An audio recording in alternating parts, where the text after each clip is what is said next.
Students, welcome in my channel physics scholar. बच्चों, last video में हमने क्या देखा था? हमने मोशन पढ़ लिया था, टाइप्स ऑफ मोशन पढ़ लिया था और डिस्टेंस डिस्प्लेसमेंट हमने देखा था। दोनों में डिफरेंस क्या है, एक वेक्टर एक स्केलर। फिर उसके बाद हमने स्पीड पढ़ा था, बताया था स्पीड का 2 unit kilometre per hour and metre per second, और दोनों में रिलेशन भी बता दिया था। और लास्ट जो था उस वीडियो का टॉपिक, वो हमने बताया था एवरेज स्पीड। एवरेज स्पीड क्या होता है? Total distance upon total time. और हमने बताया था कि एवरेज स्पीड का इम्पोर्टेंस क्या है, क्योंकि स्पीड जो है किसी भी एक जर्नी में स्पीड पूरी कांस्टेंट नहीं होती है, कभी स्पीड अधिक हो जाती है, कभी कम हो जाती है। तो हम पूरे जर्नी के स्पीड को फाइंड आउट करने के लिए क्या लेते हैं? एवरेज और मीन। ठीक है, तो ये इंपॉर्टेंस है एवरेज स्पीड का। तो आज हम कुछ क्वेश्चंस, कुछ प्रॉब्लम्स इस पे पढ़ते हैं एवरेज स्पीड पे। ठीक है, पहला जो प्रॉब्लम कुछ इस टाइप से है कि हम ये सपोज कर लेते हैं कि 2 पॉइंट्स हैं। हम सपोज कर लेते हैं एक पॉइंट ए है और एक पॉइंट बी है। ठीक है, एक पार्टिकल है, एक बॉडी कहें, एक पर्सन कहें या एक ऑब्जेक्ट कहें। यदि किसी एक जर्नी को, उस जर्नी का लेंथ कितना है? A to B, and he suppose that the length of this journey is x. So suppose any object, any person, any body travel from A to B with speed s1 and return journey जो आ रहा है वो speed चल रहा है s2. So s1 is the speed of the particle or body from his journey A to B, and his return journey, if we suppose that its speed is h2 in return journey, तो हमको क्या find out करना है? Average speed of this object, moving object और person और body जो भी हम कहें, in terms of s1 and s2.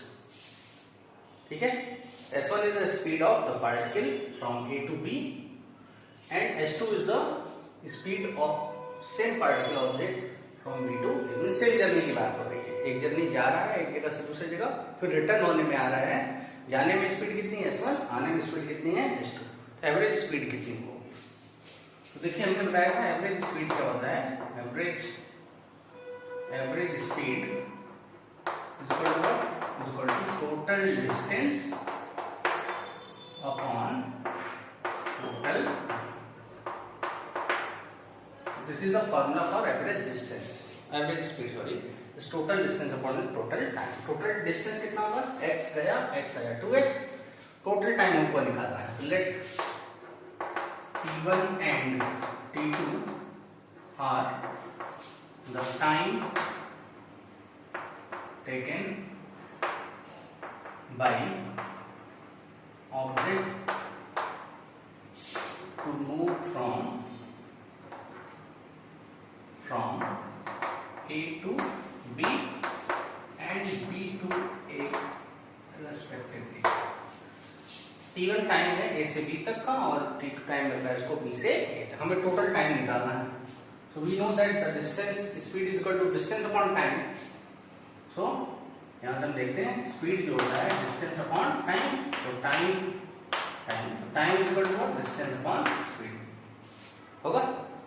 So t1 will be what? t1 time will be distance upon speed. Distance कितना है? x अपॉन स्पीड कितना है? s1. Similarly we can calculate t2 will be equal to what? Distance between this two point. Return आने में भी वही distance है और जाने में भी वही है। ये भी कितना है? x distance divided by speed कितनी है? s2. तो टोटल टाइम कितना हो जाएगा? टोटल टाइम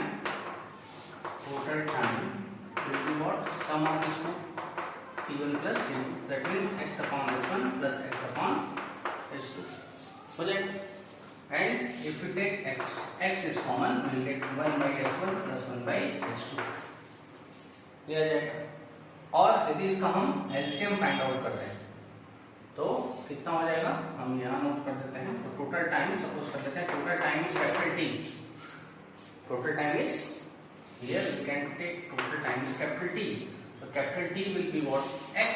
LCM लेंगे तो S1 plus S2 upon S1 S2. ठीक है, ये टोटल टाइम आ गया. Now we'll put the average speed. We'll put the total time here. So we'll get average speed. So average speed is what? Total distance upon total time. Now we'll put the value of total distance. कितना होगा? जाने में x, return में भी x. कितना हो जाएगा? x plus x. ठीक है, divided by total time will be what? x s1 plus s2 divided by s1 s2. ठीक है, तो x plus x कितना हो जाएगा? 2x. This will be 2x divided by x and this term will come in numerator. ये s1 s2 कहाँ आएगा? Numerator में आ जाएगा. तो इसको हम इसको यहाँ से हटा के हम यहाँ नोट कर देते हैं. ठीक है, तो एवरेज स्पीड जो होगा, so average speed a dot s means average speed will be equal to what? x कितना हो गया? 2x divided by x और ये कितना हो जाएगा? s1 plus x2 और s1 into s2 कहाँ चला जाएगा? न्यूमरेटर में. तो this will B s1 into s2. ठीक है, now this x will cancel out from numerator and denominator, so we get average speed is equal to what? 2s1 s2 upon s1 plus s2. So this will be the required formula for average speed. ठीक है, कितना हो जाएगा? 2s1 s2 upon s1 plus s2. ये कब है? x distance जा रहे हैं और उतना ही डिस्टेंस रिटर्न हो रहा है. एक स्पीड s1 एक साइड की s2, तब एवरेज स्पीड का ये फॉर्मूला होगा. ठीक है, सपोज कर लेते हैं 40 किलोमीटर पर आवर से जा रहा है, 50 किलोमीटर पर आवर से आ रहा है, तो क्या हो जाएगा? 2 into 40 into 50 upon 40 plus 50. इसी वैल्यू इनपुट करना है. 2 into 40 into 50 upon 40 plus 50. That means ये कितना हो जाएगा? 100 और 40 into 100 upon 90. ये कैंसिल आउट हो जाएगा. कितना हो जाएगा? 400 upon 90. ये आ जाएगा. उसको फ्रैक्शन फॉर्म में चेंज कर लेंगे, ये हमारा रिक्वायर्ड वैल्यू आ जाएगा. ठीक है, so here I have taken one problem based on average speed. So what is the problem? It states that an object travels 100 km at a speed of 60 km per hour and returns with a speed of 40 km per hour. Calculate the average speed of the bus for whole journey. ठीक है, एक object है, वो travel कर रहा है 100 km at a speed of 60 km per hour. We suppose that the distance between these two A and B is what? 100 kilometre. ये distance है A और B का. तो ये चल रहा है A और B. A टू जब B जा रहा है विद स्पीड s1 और कितना दिया हुआ है? Travel with speed of 60 kilometre per hour. 60 kilometre per hour and return with speed of 40 kilometre per hour. जब रिटर्न आ रहा है, we suppose that return speed is s2 and it is given 40 kilometre per hour return speed. ठीक है, लेकिन जो distance है इन दोनों के बीच का वो सेम है. तो हम डायरेक्ट कौन सा फॉर्मूला अप्लाई कर सकते हैं एवरेज स्पीड का? Average speed is equal to 2 s1 s2 upon s1 plus s2 is equal to 2 into s1 is given, it is 60 into s2 is what? 40 divided by 40 plus 60. So it will be what? 6 to the 12, 12 for the 48, 100 divided by 100. 0 will cancel out, and we get 48 km per hour. So this will be our answer. So either this method we can solve this problem or using long method. Means first we'll take the time taken by particle or object move from A to B. So time T1 will be what? Distance upon speed, means 100 upon 60. So T1 is equal to 100 upon 60. And if T2 is the time taken by this particle to move from B to A, so this T2 will be equal to again distance upon this speed. Speed is what? 40. So total time will be what? T1 plus T2 is equal to 100 upon 60 plus 100 upon 40. And average speed will be what? Total distance upon total time. Total distance is what? 100 upon total time is what? 100 upon 60 plus 100 upon 40. And if we take 100 common between these two, so it will be 100 upon 100, 1 upon 60 plus 1 upon 40. and 100 will cancel out, and we'll solve this value. We'll take this will be what? This will be 1 upon 40 plus 60 upon 40 into 60. So this term will come in numerator. So it will be 40 into 60 divided by 40 plus 60 is what? 100. 1 0 will cancel out. Finally 48 kilometer up. So either this method or this method we can solve this question. Okay. चलिए अगला example देखते हैं average speed का।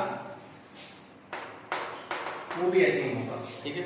इसमें क्या है, उसमें क्या था कि टोटल जर्नी है, एक टाइप से जाने में स्पीड s1 है, रिटर्न होने में s2 है। अब यहाँ पर जो दूसरा हम ले रहे हैं वो मान लेते हैं टोटल जर्नी कितनी है, जो लेंथ है टोटल जर्नी का वो हमने सपोज कर लिया कितना है x है, और हाफ ऑफ द जर्नी भी नहीं, half of the journey means x by 2, ये भी कितना हो जाएगा x by 2। ये हम सपोज कर लेते हैं टोटल जर्नी का जो लेंथ है वो 120 किलोमीटर है, तो हाफ कितना हो जाएगा 60 किलोमीटर वो स्पीड s1 चल रहा है, और रेस्ट 60 वो चल रहा है s2, means x by 2 distance चल रहा है विद स्पीड s1 और रेस्ट x by 2 s2। ध्यान रखना हाफ ऑफ होगा तभी, ठीक है। इसके अलावा कोई वैल्यू होगा तो हम ये फॉर्मूला डायरेक्ट अप्लाई नहीं कर सकते, मेथड यही अप्लाई करेंगे, ठीक है। बट जो रिजल्ट आएगा वो डायरेक्ट अप्लाई नहीं करेंगे। तो मान लेते हैं ये सपोज ए बी, ये सपोज कर लेते हैं हमारा m है। तो t1 मान लेते हैं time taken by particle to move from a to m, means half of the journey में कितना टाइम लग रहा है t1। तो t1 is equal to what, distance upon speed, distance कितना है x अपॉन 2 और divided by speed, so we'll get x upon 2s1. Here similarly v2 is equal to what, x upon 2 into s2। v2 क्या होगा, time taken by particle और object to move from m to p, means rest of the half journey, rest of half journey कितने time से इसको लग रहा है t2, तो t2 will be distance upon, so this will be the value of t1, this will be the value of t2। now total distance, total time t1 plus t2 will be equal to what, x upon 2s1 plus x upon 2s2। again if we take x by 2 is common between these two, we will get 1 by s1 plus 1 by s2, and this will be multiplied by x by 2। so if we take LCM of this thing, we will get x by 2 s1 plus s2 upon s1 s2। clear? so this will be a total time taken by particle to reach from A to B, ठीक है। now average speed of the particle will be what, is the total distance upon total time। so total distance is what, total distance upon total time। total distance is what, is the A and B, distance between A and B is what, x upon total time is what, is x upon 2 s1 plus s2 divided by s1 s2। now this 2 s1 s2 will come in numerator, so we will get 2 x s1 s2 divided by x s1 plus s2। so x will cancel out from here and we get average speed equal to 2 s1 s2 upon s1 plus s2। so this will be our required result, ठीक है। तो हमने क्या देखा, चाहे total journey चले एक side से जाने में स्पीड s1 से और रिटर्न आने में, लेकिन डिस्टेंस जो जर्नी का होगा वो सेम होगा, तब भी यही एवरेज स्पीड आएगा 2 s1 s2 upon s1 plus s2, या पूरी जर्नी का हाफ s1 स्पीड से रिटर्न s2 से, तब भी एवरेज स्पीड की वैल्यू यही आएगी, ठीक है।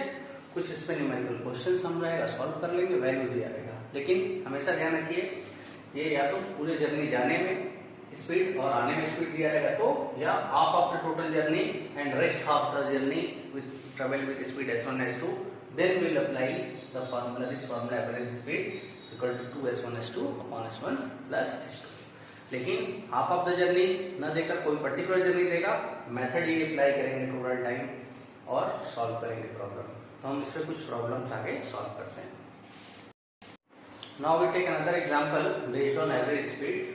And this question is, a car travels 30 km at a uniform speed of 40 km per hour and the next 30 km at a uniform speed of 20 km per hour. Find the average speed.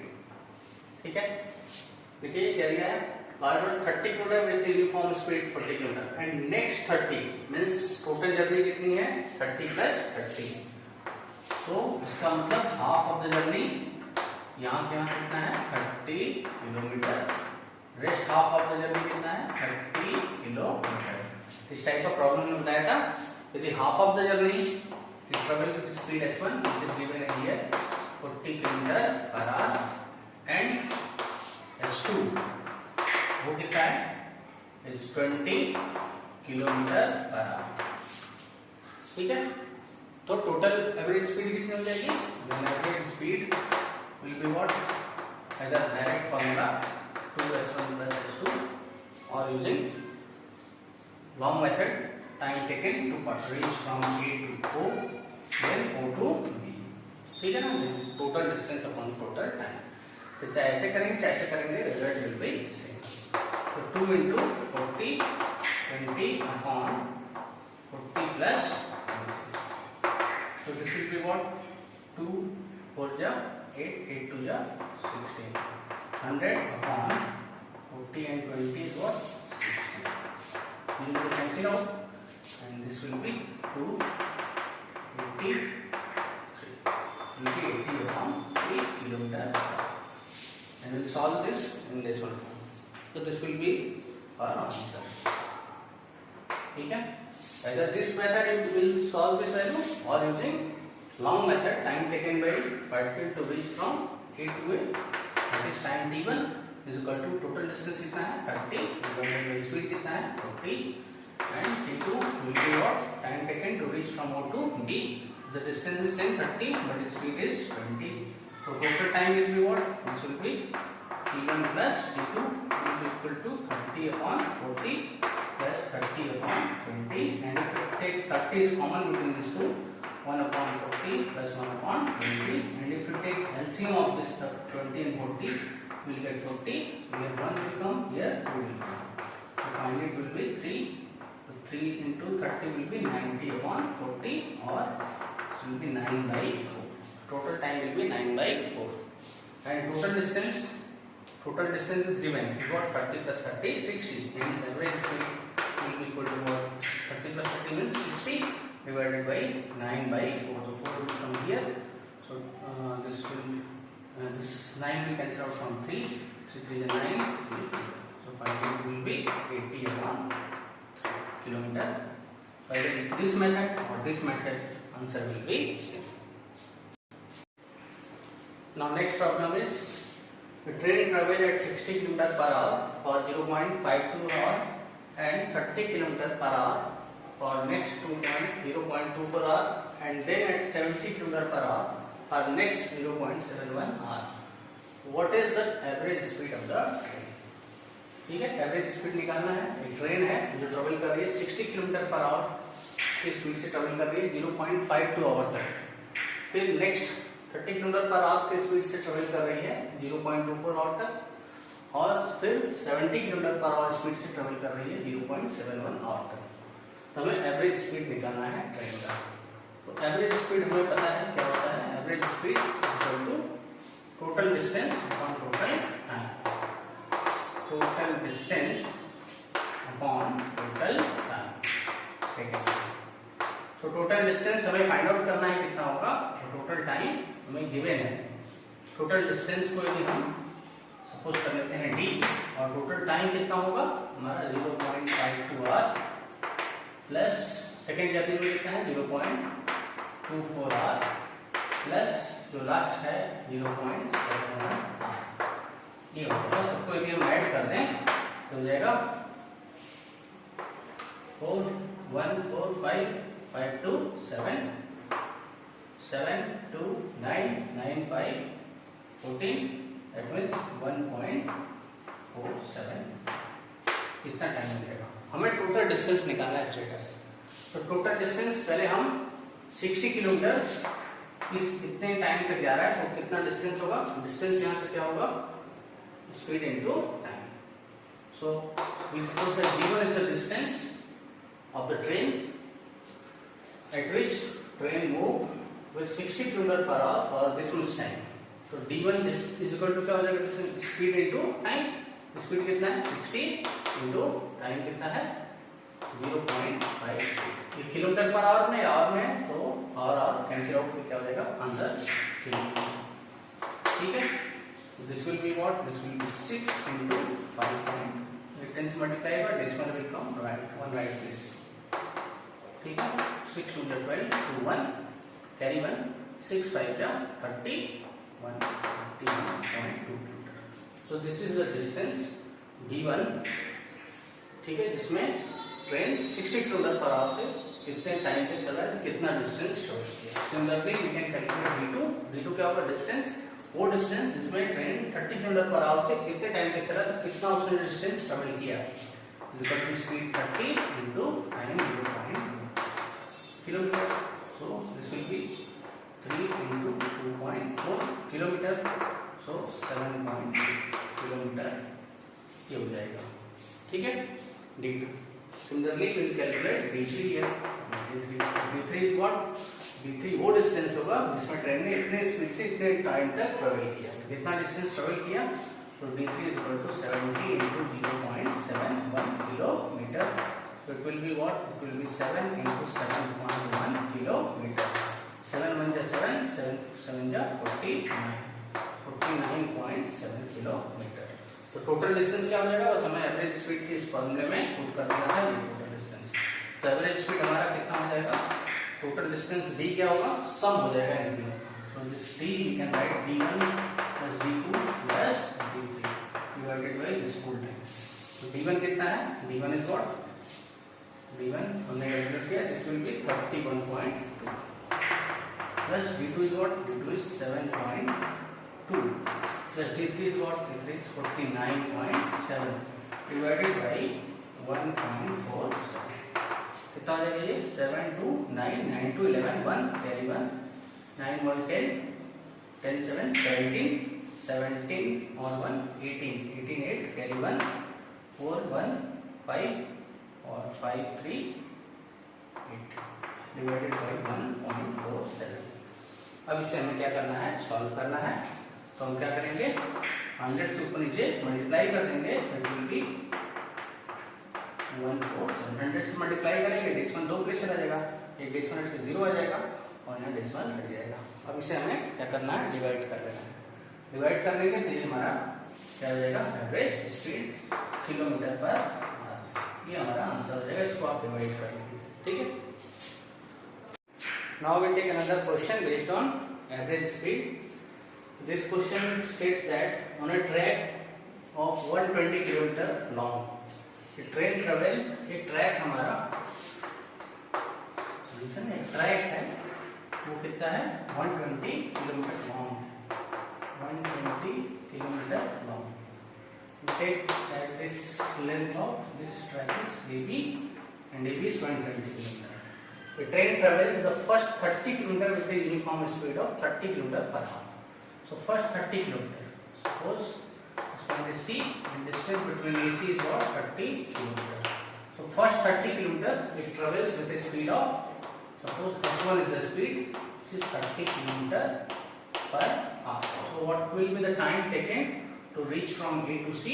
So suppose T1, so T1 is equal to what, distance upon speed, 30 upon 30 into 1 hour. तो A से C तक पहुंचने में कितना time लगेगा, इसको 1 hour. How fast must the train travel? How fast means कितने तेज से वो चले.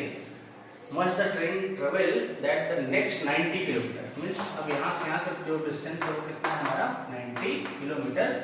So S2 average speed 60 kilometre per our from the entire trip. पूरे entire trip का means A to B जो एवरेज स्पीड कितना हो जाना है 60 किलोमीटर पर आवर. तो यहाँ से यहाँ तक किस स्पीड से चले, या हम बोले कितना फास्ट चले, मतलब कितना टाइम लगे. तो we suppose that time taken to reach from C to B is T2. So T2 is what, time taken by train taken by train to reach from C to B, ठीक है। तो T2 कितना हो जाएगा, T2 is equal to what, total speed कितना है, given है T2, how fast must the train travel the next 90 kilometre, that the average speed is this much. तो time T2 is equal to what, कितना हो जाएगा, distance upon speed. तो distance given है 90, speed पता है नहीं, हम मानते हैं स्पीड कितना है, ठीक है। बोल रहा हाउ फास्ट मस्ट, मींस कितने तेज से चले, मतलब कितना स्पीड होगा, ये हो गया टाइम, ठीक है। तो एवरेज स्पीड कितना होता है, average speed is equal to total distance upon total time. तो टोटल डिस्टेंस कितना दिया हुआ है, 120 kilometre divided by total time कितना है, T1 प्लस T2। T1 कितना है 1 आवर प्लस T2 कितना है 90 अपॉन S2 आवर, ये टोटल हो जाएगा किलोमीटर पर आवर, ठीक है। लेकिन एवरेज स्पीड बोल रहा है, दिया है कितना है, टोटल कितना हो जाना चाहिए 60 kilometre. That means in place of average speed we will write 60, this will be 60 is equal to 120 upon 1 plus 90 upon S2, ये हो जाएगा, ठीक है। तो इसको हम डिवाइडेड 1 करके फ्रैक्शन बना लेते हैं, तो ये 0 से 0 कैंसिल आउट हो जाएगा, 6 1 जा 6 2 जा, दैट मींस इधर कितना हो गया 1/1 इज 1। उसके बाद हम इधर सॉल्व करते हैं, 1/1 इज इक्वल टू यहाँ कितना हो जाएगा 2/1 प्लस 90 अपॉन S2। तो फिर क्रॉस मल्टीप्लाई करते हैं, जब दो फ्रैक्शन इक्वल है क्रॉस मल्टीप्लाई किया जाता है, इसका मल्टीप्लिकेशन इसमें, इसका इसमें, यहाँ से कितना हमें मिलेगा 1 प्लस 90 अपॉन S2 इंटू 1 करेंगे तो वही आ जाएगा, इक्वल टू 2 इंटू 1 2, ठीक है। तो ये टर्म कहाँ आ जाएगा इधर, that means 90 upon S2 is equal to 2 minus 1 और विल राइट 1, ठीक है। तो क्रॉस मल्टीप्लाई करते हैं, फिर से फ्रैक्शन इक्वल हो गया, क्रॉस मल्टीप्लाई करते हैं कितना हो जाएगा, S2 को मल्टीप्लाई हो जाएगा 1 से और 90 का कितने हो जाएगा 1 से। So S2 multiplied by 1 will be S2 और 90 multiplied by 1 will be 90। तो हम यहाँ लिख देते हैं hence S2 is equal to what, 90 kilometre पर। तो this will be our answer। कितने स्पीड से चलना चाहिए, कितने स्पीड से चलेगा, तो वो जो 90 किलोमीटर है वो टोटल टाइम से पहुंच जाएगा, इसमें एवरेज स्पीड इतनी होनी चाहिए, ठीक है। चलिए नेक्स्ट प्रॉब्लम देखते हैं, बहुत सिंपल सा है लेकिन इंपॉर्टेंट है। Arrange the following speeds in increasing order. देखिए स्पीड को इंक्रीजिंग ऑर्डर में बताना है, इसमें हमें इस क्वेश्चन को बताने का मेन जो पर्पस यही है कि जो भी स्पीड होगा वो एक ही यूनिट में मेजर किया जाएगा, ये आपको ध्यान रखना है। पहला देखिए क्या है, bicycle moving with speed of 80 kilometre per hour. Second है fast runner with speed of 7 metre per second. Third one is car moving with speed of 360 metre per minute. तो देखिए यहाँ स्पीड किलोमीटर पर आवर में है, metre per second में और metre per minute में। तो सबको पहले हम एक यूनिट में कन्वर्ट करेंगे, उसके बाद हम कंपेयर कर सकते हैं कि इनमें से सबसे अधिक कौन है और सबसे कम है। After that we will arrange this all this speed in either increasing order और डिक्रीजिंग ऑर्डर। तो पहला वाला देखिए जो स्पीड दिया हुआ है किलोमीटर पर आवर में, तो bicycle with moving speed of bicycle जो है ये कितना दिया हुआ है, bicycle equal to 18 kilometre per hour. और हमने बताया था आपको किलोमीटर पर आवर को मीटर पर सेकंड में जब चेंज करेंगे क्या करते हैं, multiply by 5 by 18, it will be metre per second, 18 कैसे हो जाएगा 5 मीटर पर सेकंड। मींस यहाँ हम क्या करने जा रहे हैं, सभी यूनिट्स को मीटर पर सेकंड में कन्वर्ट करने जा रहे हैं, 5 मीटर पर सेकंड। सेकंड देखें fast runner with a speed of 7 metre per speed of runner कितना है 7 मीटर पर सेकंड, दोनों सेम यूनिट में है, इसका मतलब ये इससे बड़ा है। थर्ड चेक करते हैं, a car moving with speed of 360 metre per minute. Speed of car equal to 360 metre per minute means divided by minute. 360 metre divided by 1 minute is 60 second, answer out कितना हो जाएगा 6, find it is 6 metre per second, सब metre per second में आएगा, तब हम इसको arrange कर सकते हैं। ठीक है, तो सबसे अधिक कौन सी किसकी स्पीड है, स्पीड ऑफ द रनर 2, इसका मतलब पहले 2 होगा, उसके बाद कौन सा होगा 3 होगा, तो हमें इंक्रीजिंग ऑर्डर में दिखाना है, तो सबसे कम कौन सा है, सबसे कम है 1 का स्पीड 5, तो हम पहले क्या लिखेंगे 1, उसके बाद 1 से बड़ा कौन है हमारा 3 और सबसे बड़ा कौन है 2। ठीक है, तो ये इंक्रीजिंग ऑर्डर में से जाएगा। तो इस क्वेश्चन में बताने का मेन पर्पज यही है कि यूनिट को हम जब भी हमें कंपेयर करना होगा सेम यूनिट में रख के तब कंपेयर करेंगे।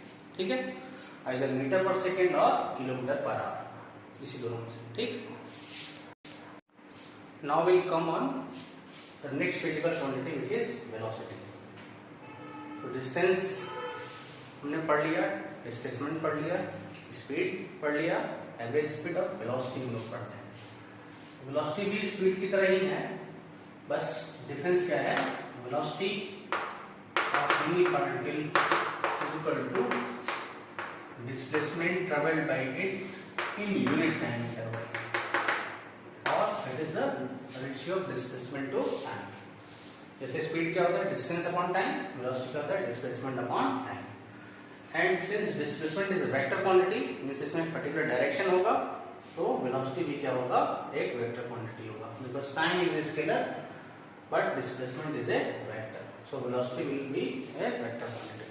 तो this is the difference between speed and velocity. जैसे हमने डिस्टेंस और डिस्प्लेसमेंट में यूनिट डिफरेंस देखा था, दोनों में क्या डिफरेंस है, एक क्वांटिटी हमारी क्या होती है स्केलर और एक वेक्टर, वैसे ही यहाँ वेलोसिटी वेक्टर और स्पीड क्या होती है स्केलर।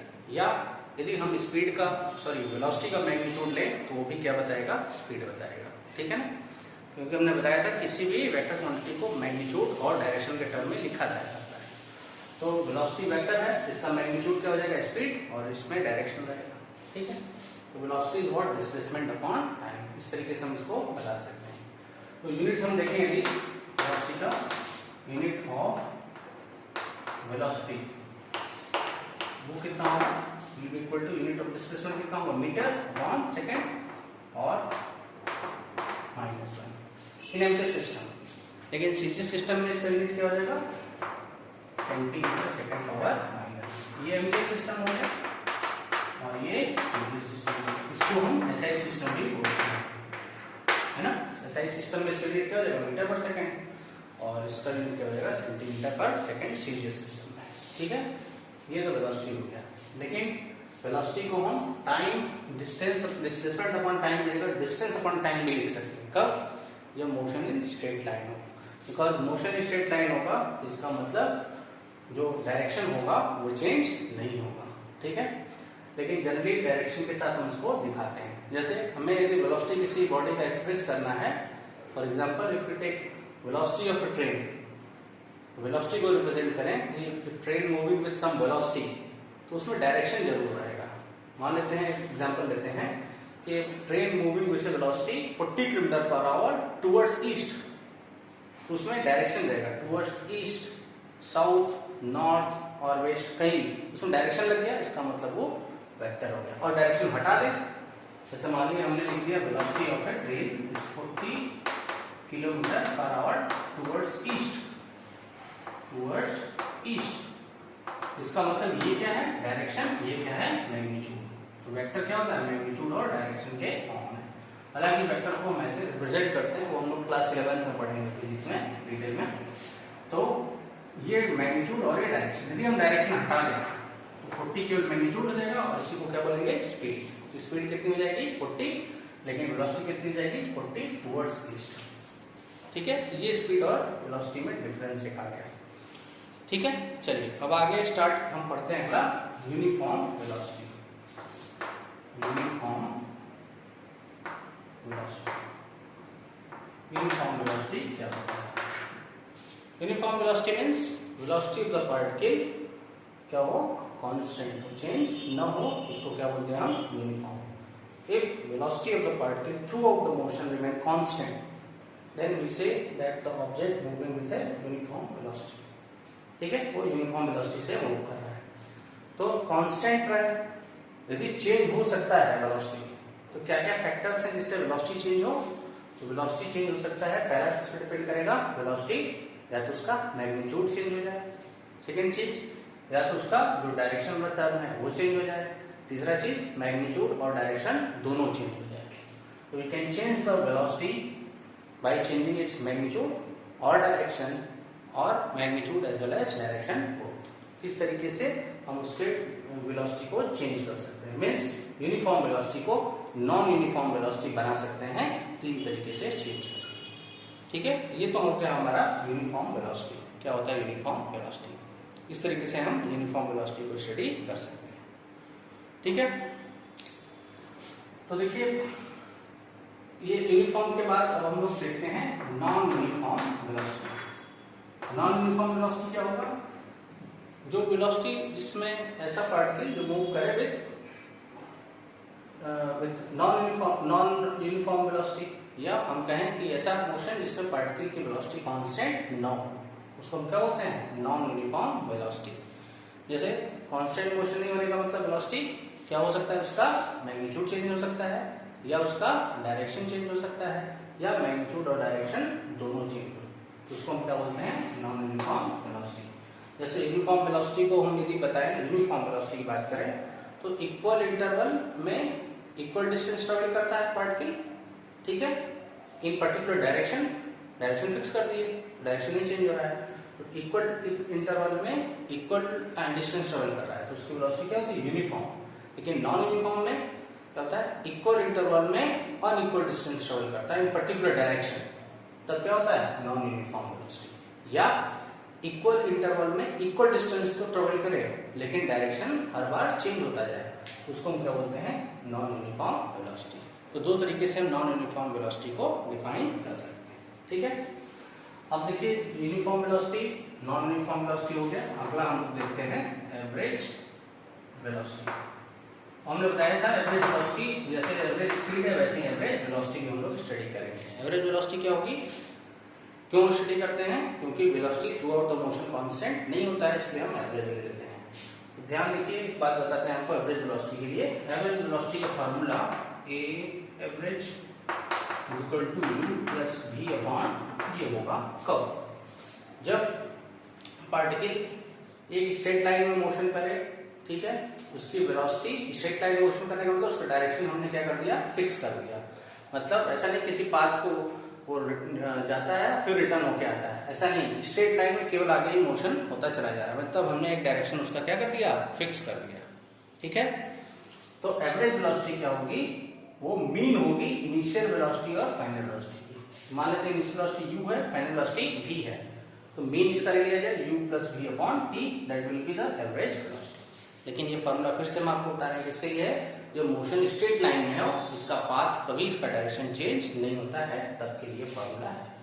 लेकिन मान लेते हैं उसका डिस्टेंस अनइक्वल डिस्टेंस ट्रेवल कर रहा है, चेंज हो रहा है डायरेक्शन, तब एवरेज वेलोसिटी जो होता है ए एवरेज होता है change in position, change in position upon time interval, change in position upon time interval. इस तरीके से हम एवरेज वेलोसिटी को दिखाते हैं। एवरेज वेलोसिटी, ठीक है ना, यहाँ पर I should write v average, ठीक है, एवरेज वेलोसिटी v एवरेज। तो मान लेते हैं x2 minus x1 upon t2 minus t1। मान लेते हैं t1 टाइम पे कितना डिस्टेंस ट्रेवल किया? x1, t2 पे कितना किया? x2। तो चेंज इन पोजीशन कितना हो जाएगा? x2 minus x1। इंटरवल कितना है? t1 से t2, मतलब कितना हो जाएगा? t2 minus t1। तो इस तरीके से हम एवरेज वेलोसिटी और भी स्टडी कर सकते हैं जब डायरेक्शन उसका चेंज हो रहा होगा तो। ठीक है, इस तरीके से हमने वेलोसिटी, एवरेज वेलोसिटी पढ़ लिया, यूनिफॉर्म वेलोसिटी और नॉन यूनिफॉर्म वेलोसिटी पढ़ लिया। इसमें एक चीज ध्यान रखिएगा, यूनिफॉर्म वेलोसिटी में पार्टिकल का वेलोसिटी कांस्टेंट होगा, यानी इसके बाद एक टर्म पढ़ेंगे हम एक्सेलरेशन, वो 0 होगा। इसके बाद हम लोग स्टडी करेंगे, ठीक है।